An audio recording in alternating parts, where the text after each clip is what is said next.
আলামী আছে। আজকে কি ভাই?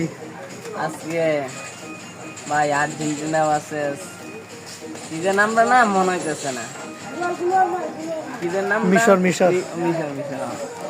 রাত্রি 10টা বাজে খেলা হবে, দেখা যাবে কি হয়।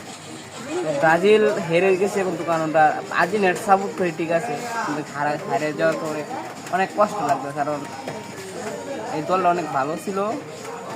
কিন্তু ওই দলটা যদি যেত তাহলে আমরা বিনোদন আরো বাড়তো, কিন্তু এখন বিনোদন কমে গেছে, সেই বিনোদনটা এখন আর নাই। 2026 সালে ব্রাজিল 2026 সালে ব্রাজিল হারে কোয়ার্টার ফলে যেতে পারছে না। আর নেইমারও শেষ খেলা, রোনালদোরও শেষ খেলা আছিল, তারা দুই দল হেরে গিয়েছে। আজকে জানি না আজকে আর্জেন্টিনার দল কি জিতবে না জিতবে না, আমরা আসলে জানি না। দেখা যাক রাত 10টা বাজে কি হয়।